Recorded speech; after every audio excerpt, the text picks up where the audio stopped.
लौटते समय रास्ता अच्छी तरह समझ लिया था। दुर्भाग्य से वह स्वयं कहीं और चला गया और उसने अपने एक साथी को मेरे यहाँ भेज दिया।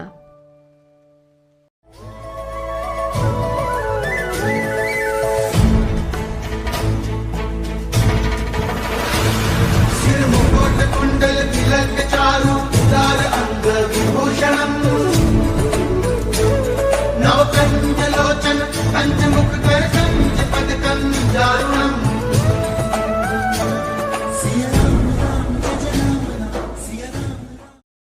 महाराज जी के आज के विशेषांक में रक्षा सूत्र परिवार के सभी सदस्यों का हार्दिक स्वागत है।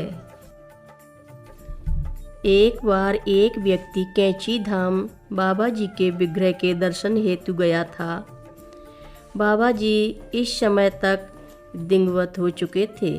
उस व्यक्ति ने विग्रह के दर्शन करने के पश्चात हनुमान मंदिर की ओर दृष्टि उठाई तो देखा कि बाबा जी वहाँ कम्बल ओढ़े विराजमान हैं। उसे बहुत आश्चर्य हुआ और जो कुछ देख रहा था उस पर विश्वास नहीं हुआ।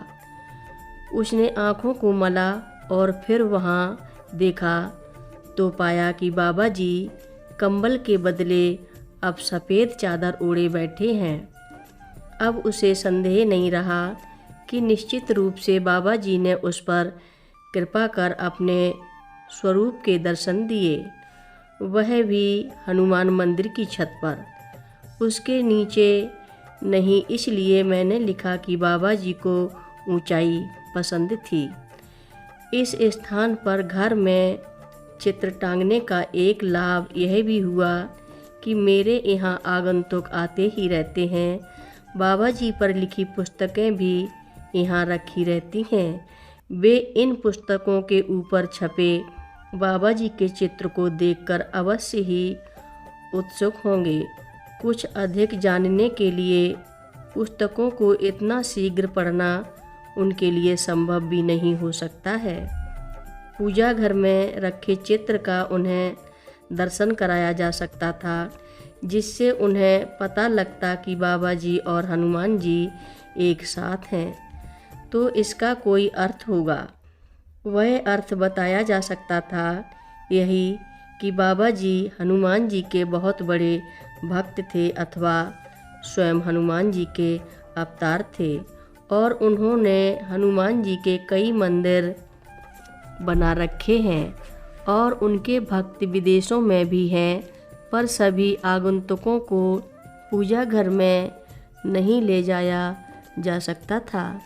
ऐसे में ड्राइंग रूम में ऊंचाई पर चित्र के टंगने से किसी भी आगंतुक को वह दिखाई दिए बिना नहीं रहता। ऐसी स्थिति में उसे बाबा जी और हनुमान जी के साथ साथ दर्शन तो होंगे ही, वह निश्चित रूप से चित्र के संबंध में जिज्ञासु होगा, तो उसे ऊपर वर्णित तथ्य से अवगत कराया जा सकता है। इससे जो आगंतुक श्रद्धावान होंगे उन्हें निश्चित ही लाभ मिलेगा। कुछ उन स्थानों के जैसे कैंची धाम, नैनीताल का हनुमानगढ़ अथवा जौनापुर, महरौली के मंदिरों के दर्शन हेतु भी जा सकते हैं, तब उनका अधिक ही कल्याण होकर रहेगा। मुझे टीवी पर शैक्षिक भाषण देने के लिए जाना था। इस भाषण का बहुत महत्व है, क्योंकि इसे कॉलेजों, यूनिवर्सिटियों के वरीय अध्यापक एवं शोध छात्र पूरे भारत में सुनते हैं। यह जिस चैनल पर आता है उसका नाम है व्यास चैनल। मैं नई दिल्ली KGH 13 पश्चिम बिहार में रहता हूँ। जहाँ जाना था वह जवाहरलाल नेहरू यूनिवर्सिटी से भी आगे था। इस दूरी को तय करने में अच्छे ड्राइवर को भी पर्याप्त समय लगता था, क्योंकि बीच में कई जगह जाम भी मिलता है। इसके अतिरिक्त मुझे जिस विषय पर बोलना था वह थोड़ा कठिन था। शर्त यह भी थी कि मुझे बिना कोई कागज़ देखे ही सीधे कैमरे पर देखते हुए बोलते जाना था।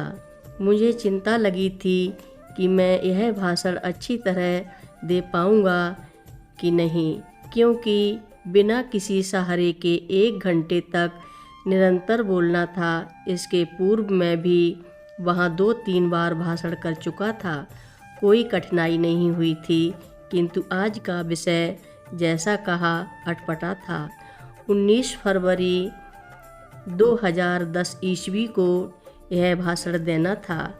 18 फरवरी की रात्रि में ही बाबा जी ने मुझे एक सपना दिया, जिसका स्पष्ट अर्थ था कि भाषण सफलतापूर्वक संपन्न होगा। मैं प्रसन्न हो गया। दूसरे दिन अर्थात 19 फरवरी को मैं अपनी गाड़ी से चला। वहाँ का रास्ता केवल लंबा ही नहीं, भूल भुलैया वाला भी था। कई मोड़ पड़ते थे। इसी कारण मैंने पहले दिन के ड्राइवर को ही बुलाया था। उस ड्राइवर ने लौटते समय रास्ता अच्छी तरह समझ लिया था। दुर्भाग्य से वह स्वयं कहीं और चला गया और उसने अपने एक साथी को मेरे यहाँ भेज दिया। कथा लंबी है। आगे की कथा सभी भक्तों को अगले भाग में सुनाएंगे। बाबा जी की कथा सुनने के लिए रक्षा सूत्र चैनल को सब्सक्राइब करें, शेयर करें और लाइक करें। घंटी बजाना ना भूलें।